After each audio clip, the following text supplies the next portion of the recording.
Hello विद्यार्थी मित्रांनो, तर आपण आज वर्ग 7वी प्रॅक्टिस सेट 40 पाहणार.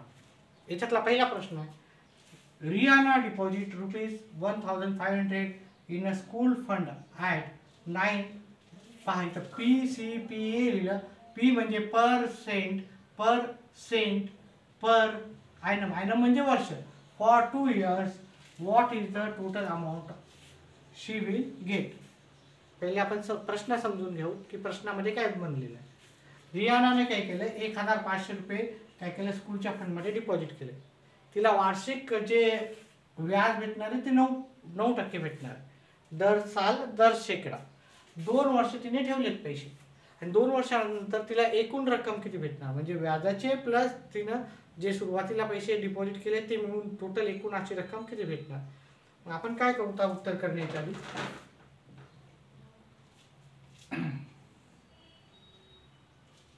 प्रश्नामध्ये जे जी माहिती दिली ते पहिले लिहायची. बघा, हे डिपॉझिट 1500 म्हणजे हे प्रिन्सिपल झालं.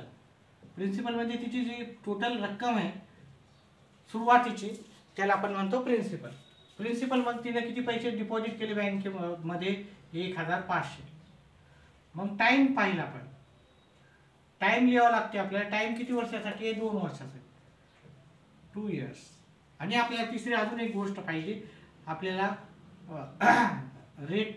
Rate of interest. Rate of interest किती आहे आपला, 9%, 9% पर ॲनम. इथं जसं दिलं तसं लिहितो % पर ॲनम. आता आपण काढू सिंपल इंटरेस्ट.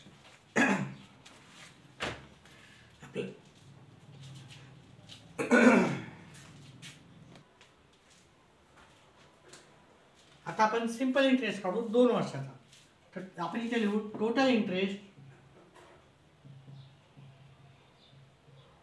याचा फॉर्म्युला काय आपला, P गुणिले R गुणिले T भागिले 100. आपला फॉर्म्युला आहे PRT भागिले 100. P म्हणजे प्रिन्सिपल, R म्हणजे रेट, T म्हणजे टाइम. आता आपण इथं सगळ्या इन्फॉर्मेशन लिहिलेच आहे.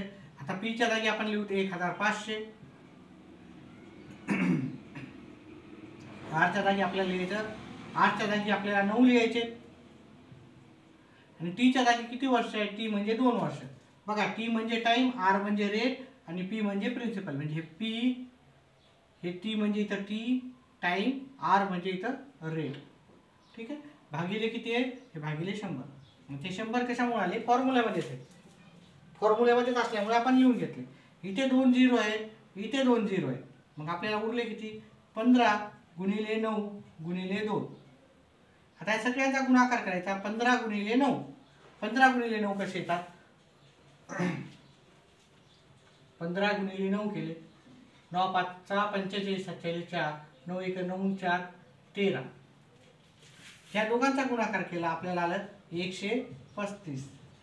गुणिले 2 करायचे, 135 गुणिले 2 आपण केले, 135 गुणिले 2, 0 हातचा आला 1, 6 1 7 आणि 2 1 2. म्हणजे आपल्याला एकूण जे व्याज आलेलं आहे ते किती आलेलं आहे, ₹270 आलेले आहे.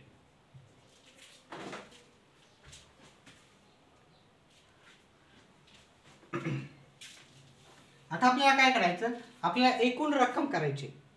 म्हणजे एकूण रक्कम, एकूण टोटल अमाऊंट, म्हणजे त्याला आपण टोटल अमाऊंट असं सुद्धा म्हणू शकतो.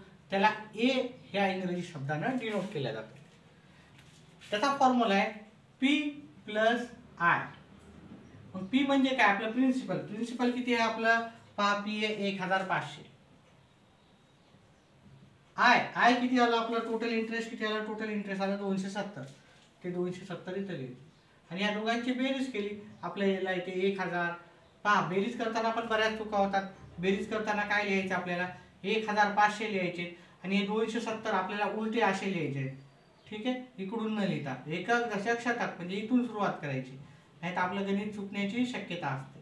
म्हणजे 1770 आपल्याला उत्तर आलेले, 1770 आपलं हे एकूण रक्कम आहे. मग आपल्या उत्तरामध्ये काय लिहायचं, पहा आपलं वाक्य काय म्हणलं, what is the total amount she will get. She म्हणजे कोण, शी म्हणजे रियाना. रियाना विल गेट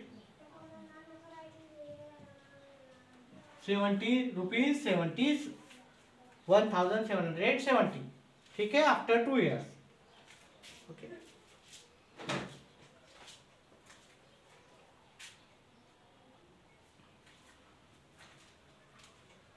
तर आपला दुसरा प्रश्न आहे, Jethalal took a housing loan.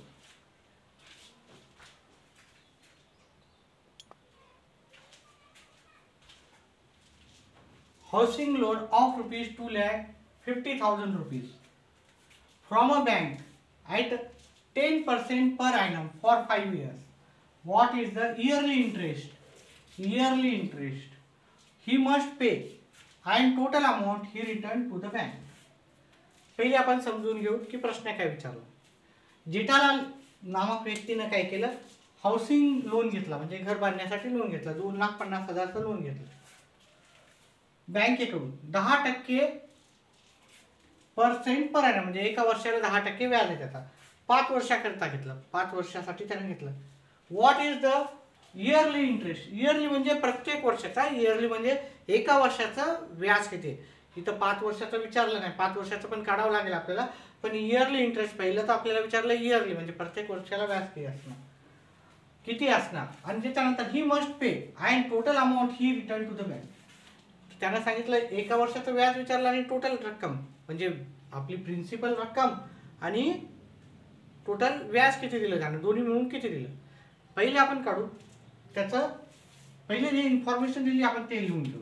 उत्तर आपल्याला सुरुवात करायचं. उत्तराला काय काय माहिती दिली त्यांनी, प्रिन्सिपल, रेट, टाइम, ह्या तिन्ही गोष्टी आपल्याला मांडून घ्यायच्या. प्रिन्सिपल आपलं किती आहे, आपलं एकूण लोन आहे 2,50,000, तर मग 2,50,000 आपली प्रिन्सिपलची अमाऊंट झाली. त्याच्यानंतर रेट पाहिला तर 10% पर annum, तर 10% आपल्याला असं लिहायचं आहे. PCPA लिहून टाकायचं, PCPA. आणि टाइम आपल्यासाठी हे 5 वर्ष. आता आपल्याला काय करायचं, इयरली इंटरेस्ट काढायचं, एकाच वर्षाचा काढायचा, म्हणजे टाइम होईल आपला 1 वर्ष. लक्षात ठेवा एक गोष्ट, इयरली इंटरेस्ट नाही तर इंटरेस्ट लिहून 1 year, interest 1 year, 1 year. Formula, इंटरेस्टचा फॉर्म्युला काय, P गुणिले R गुणिले T भागिले 100. P किती आहे आपलं, P 25,000 नाही 2,50,000 आहे. एक झिरो मी कमी लिहिल का. P आहे आपलं 2,50,000. R आहे आपलं 10% आणि T आहे आपलं 5 भागिले आपलं फॉर्म्युला 100ला 100. हे एक झिरो गेला, हे एक झिरो गेला. थांबा, इथं टी किती घ्यायचं आपल्याला, इथं टी एक घ्यायचं कारण आपल्याला एका वर्षाचं व्याज काढायचं. तर टी किती घेतला, ठीक आहे, एकच घेतला. हा एक शून्य गेला, हा एक शून्य गेला, उरले किती 25,000. बघा, 1 न गुणाकार केला तर काही फरक पडत नाही, त्याच्यामुळे आपलं उत्तर आलं 25. एका वर्षाचं जे व्याज आहे ते 25,000 आलेलं आहे. त्याला इयरली इंटरेस्ट किती द्यावं लागेल, 25,000. मग आता आपण त्याच्यानंतरची स्टेप काय आहे, आपल्याला 5 वर्षाचं व्याज काढू, कारण आपल्याला एकूण रक्कम काढायची आहे, त्याच्यामुळे आपल्याला 5 वर्षाचं व्याज काढावं लागेल. 5 year इंटरेस्ट, एका वर्षाचं 25,000 असेल तर 5 वर्षाचं किती असणार, 5 वर्षाचं 25,000ला आपण 5 न गुणाकार करू. 25,000ला 5 न गुणाकार करा, तुमचं उत्तर येते 1,25,000. हे झालं तुमची व्याजाची एकूण टोटल इंटरेस्ट. ठीक आहे. त्याच्यानंतर आपल्याला काय म्हणलं, त्याला टोटल अमाऊंट विचारले आपल्याला.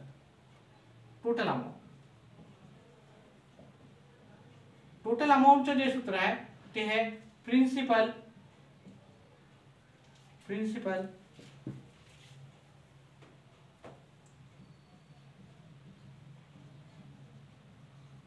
Plus total interest.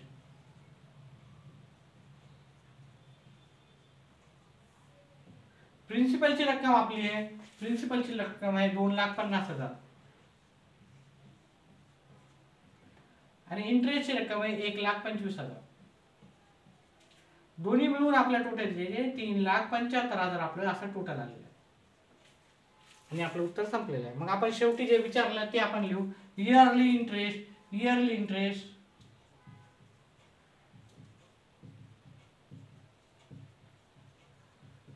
1,25,000 and total amount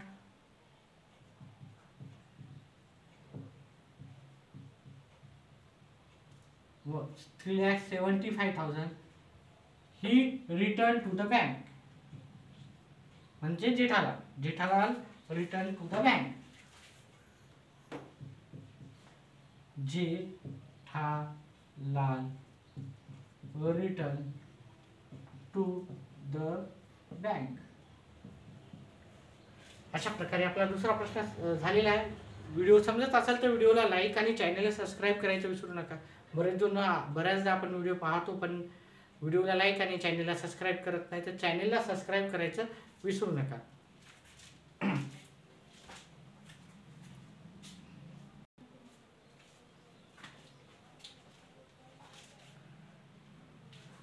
आपला पुढचा प्रश्न आहे. Shrikant deposited 85,000 rupees for 2.5 years at 7% in a saving bank account. What is the total interest he received at the end of the period? म्हणजे इथे आपल्याला प्रश्न काय विचारला. श्रीकांतनं 85,000 काय केलं, 2.5 वर्षासाठी 7% पर ॲनम न काय केलं, सेव्हिंग म्हणजे बचत खात्यात त्यानं डिपॉझिट केलेले आहेत, ठेवलेले आहेत पैसे. What is the total interest he received at the end of the period. आणि त्याचं विचारलं की एकूण त्याला व्याज, फक्त व्याजच विचारला, इथे एकूण रक्कम नाही विचारली. तर पिरियड संपल्याच्या नंतर त्याचं जे व्याज राहणार आहे ते किती असणार आहे ते आपल्याला विचारलेलं आहे. तर आपल्याला काय करायचं, पहिले जी दिलेली माहिती आहे ती आपण लिहून घ्यायची.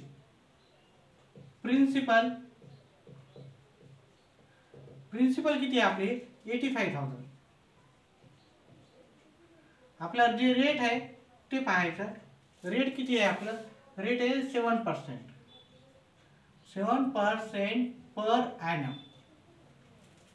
त्याच्यानंतर टाइम किती आहे आपला, टाइम आहे 2.5 year. याला आपण असं पण लिहू शकतो 2.5 year. 2.5 yearला आपण 2.5 असंही लिहू शकतो. ऑर मध्ये लिहितो इथे, ऑर मध्ये. ठीक आहे, म्हणजे आपलं गणित आपलं सोपं जाईल आपल्याला करायला. पहा मग आपण काय करतो, टोटल इंटरेस्टचा फॉर्म्युला लिहूता. Total interest equals to P/RT भागिले 100. आपल्याला माहिती असलेला फॉर्म्युला. पी ची किंमत किती आहे ती लिहून टाकू. पी ची किंमत आहे 85,000. आर ची किंमत आहे, आर हे 7% आणि टी आपलं आहे 2.5 आणि हे खाली 100 आहे जशाला तसे. आता कॅल्क्युलेशन करताना काय करायचं पहा, इथं 2.5 आहे, आपल्याला हा पॉईंट घ्यायचा नाही. मग आपल्याला हा जर पॉईंट घ्यायचा नसेल तर खाली आपल्याला एक 0 जास्तचा द्यावा लागेल. म्हणजे आपण काय करू, पहिले मांडणी पद्धतशीर लिहू. हे 85,000 आपण जशाला तसे लिहू, गुणिले हे 7 जशाला तसे लिहू. आणि हे 2.5 च्या जागी आपण काय करू, हा पॉईंट न लिहिता आपण खाली एक 0 अधिकचा लिहू, जास्त लिहू. ठीक आहे, इथलचा पॉईंट कट केला आणि इथं 2 0 होते, त्याला 3 0 केले म्हणजे 1,000 झाले. आता आपण याला सोडून पाहू. 1 0 गेला, 1 0 गेला, अजून एक गेला, अजून एक गेला, अजून एक गेला, अजून एक गेला. मग याचं आलं 85 गुणिले 7 गुणिले 25. ह्या तिघांचा आपल्याला गुणाकार करायचा आणि आपलं उत्तर काढायचं आहे. पहिले मी गुणाकार करेल 85 गुणिले 7, तर 85 गुणिले 7, 7 5 35, हातचे आले 3, 7 8 56 आणि 3 59. 595 गुणिले 25.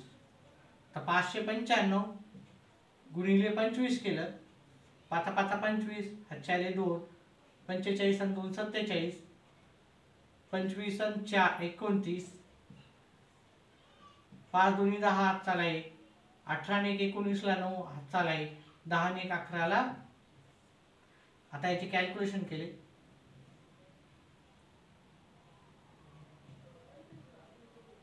$13,875.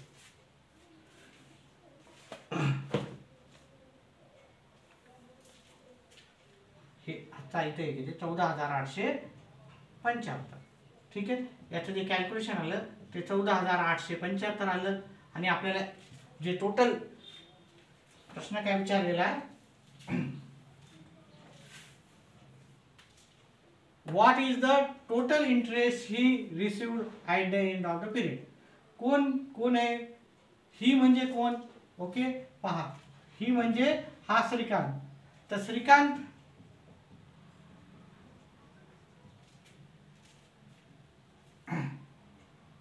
will receive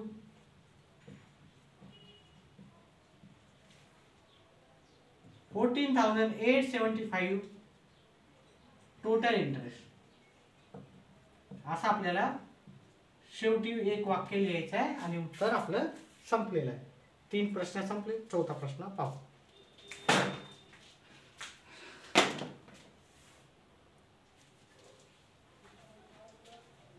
आपला पुढचा 4था प्रश्न आहे, at a certain rate of interest after 4 years on 5,000 rupees principal. बघा, प्रिन्सिपल किती, 5,000 रुपये. इज म्हणजे इंटरेस्ट जो आहे आपला 1,200 rupees. What would be the interest on 15,000 rupees at the same period.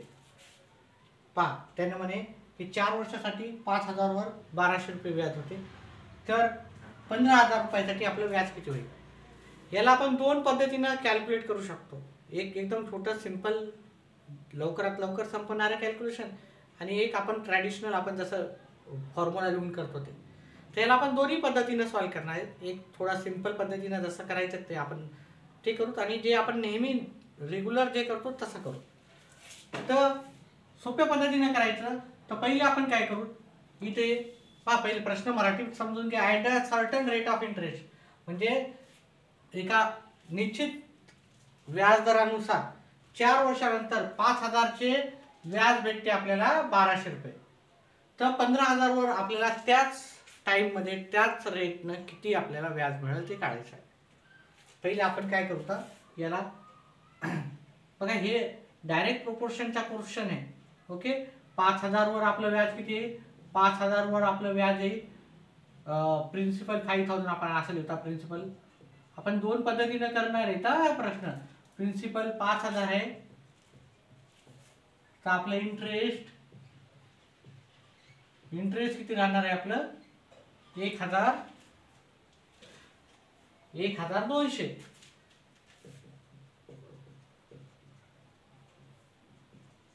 Time period same आहे, त्याच्यामुळे आपल्याला काय करायचं, जर प्रिन्सिपल 15,000 असेल तर इंटरेस्ट किती. आता जर तोंडीत सांगायचं असेल ना, सेम टाइम आहे 4 वर्ष. 5,000 वर 1,200 होते. 5,000 वर किती आपलं व्याज होते, 1,200 रुपये होते. मग मला एवढं सांगा, याची डबल केली, 5 चे 10,000 केले तर किती होणार. मग 1,200 चे 2,400 होईल. आणि 15,000 केले तर मग काय होणार बघा, 5,000 ला 1,200. मग याची तिप्पट केली की नाही आपण, 500 तिप्पट केली 15,000. मग याची तिप्पट 1,200 ची तिप्पट केली 3600. हे आपलं तोंडी उत्तर आहे. पण आपल्याला 2 पद्धतीने याला जर आपल्याला सॉल्व्ह करायचं असेल तर पहा, आपलं हे डायरेक्ट प्रोपोर्शनचा क्वेश्चन आहे. दिस इज लिहावं लागेल, this is direct proportion question. Direct proportion question.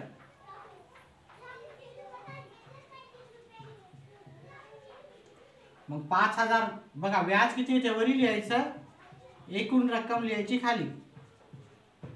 इथं आपल्याला व्याज किती आहे माहिती नाही, तर समजूत आपण suppose interest equals to x. Okay, 15,000 वर व्याज किती आहे एक्स, तर एक्स भागिले 15,000. मग आपण या दोघांचा गुणाकार करतो, म्हणजे काय होणार 1,200 गुणिले 15,000 बरोबर एक्स गुणिले 5,000. मग आपण हे कॅल्क्युलेट करू. ठीक आहे, हे 5,000 इकडे नेऊ, हे 1,200 गुणिले 15,000 करू. 1,200 गुणिले 15,000, हे खाली 5,000 इकडे जातील, बरोबर x ला x राहणार. हे 3 शून्य गेले, 1 2 3, 1 2 3 शून्य गेले, हे 1200 गुणिले 15 बरोबर x. 1200 गुणिले 15 किती आले? 1800. 1200 गुणिले 15 किती येतात? नाही, 1800 नाही येतात. ह्या दोघांचा गुणाकार केला तर आपल्याला 3600 उत्तर येते. म्हणजे आपलं व्याज किती आलेलं आहे? 15,000 वर 3600 येणार. हे तर केलं आपण एका मेथडनं. ठीक आहे. आता आपण जसं सांगितलं की दुसऱ्या मेथडनं पण करू, जसं की आपण नेहमी करतो तसं. तर आपण नेहमी करतो तसं करू. बघा, डायरेक्ट उत्तर आपल्याला आलं 3600. ठीक आहे.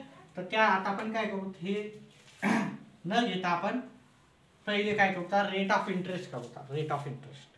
ठीक आहे. हे आपलं इंटरेस्ट आलेला आहे, रेट आणि टाइम पहिले लिहून घेऊ. रेट किती दिलेला आहे? रेट आपल्याला दिलाच नाही. टाइम किती आहे? 4 इयर्स. रेट दिला, आपण रेट काढू. रेट किती पर्सेंट होते ते काढू. आता पहा, आपल्याला माहिती आहे इंटरेस्टचा फॉर्म्युला. इंटरेस्ट इक्वल्स टू किती होते? इंटरेस्टचा फॉर्म्युला आहे पी गुणिले आर गुणिले टी भागिले 100.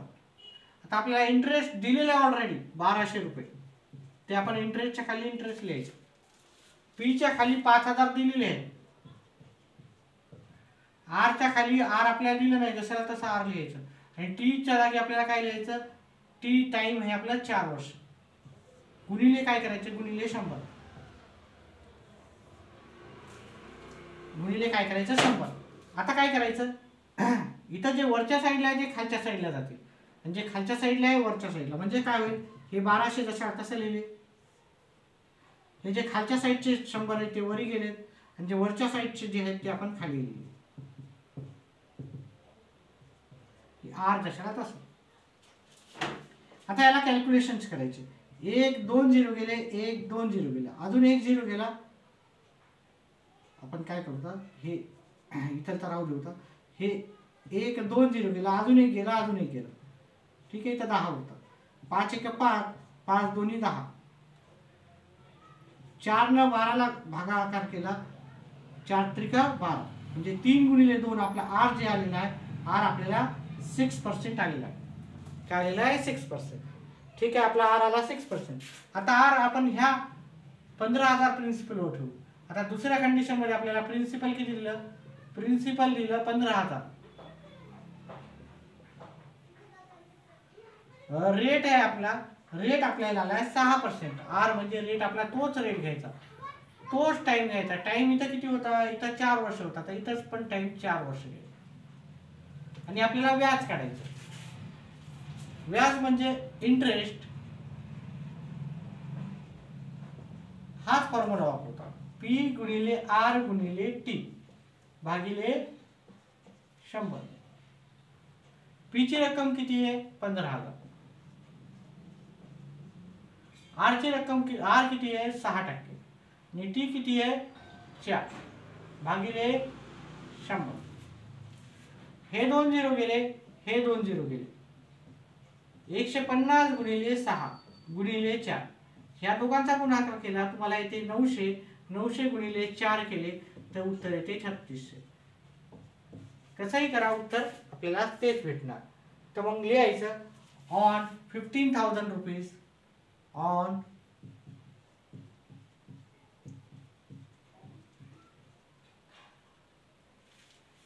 at same time, same period, at same period, interest will be 3,600. ठीक आहे. अशा प्रकारे आपला चौथा प्रश्न झालेला आहे. व्हिडिओ जर आवडत असेल तर व्हिडिओला सबस्क्राईब करायचं विसरू नका, आणि चॅनल ह्या व्हिडिओला लाईक करा आणि चॅनलला सबस्क्राईब करायचं विसरू नका.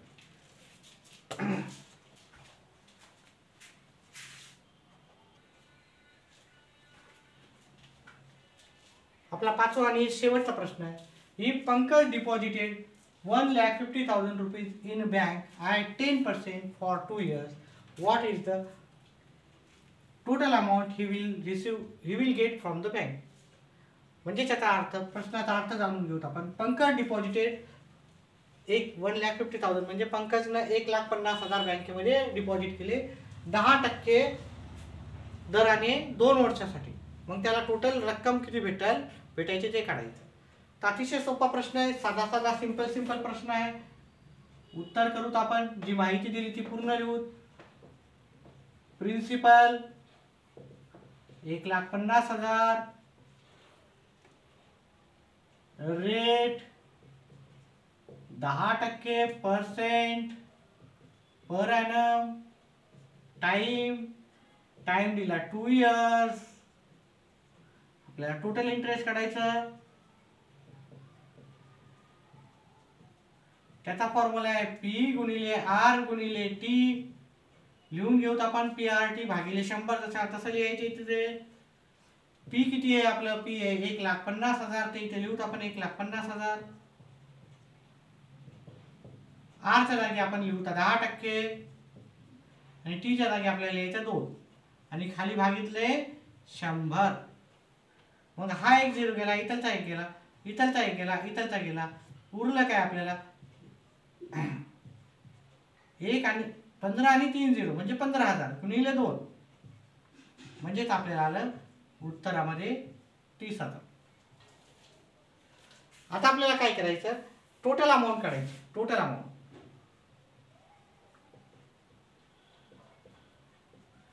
अमाऊंटचा फॉर्म्युला आहे प्रिन्सिपल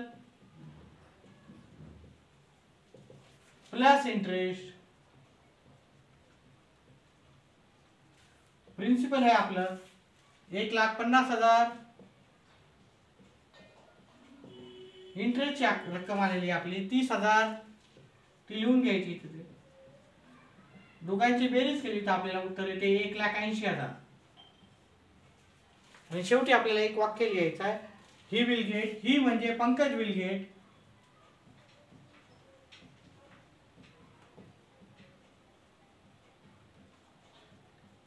$1,80,000 फ्रॉम द बँक.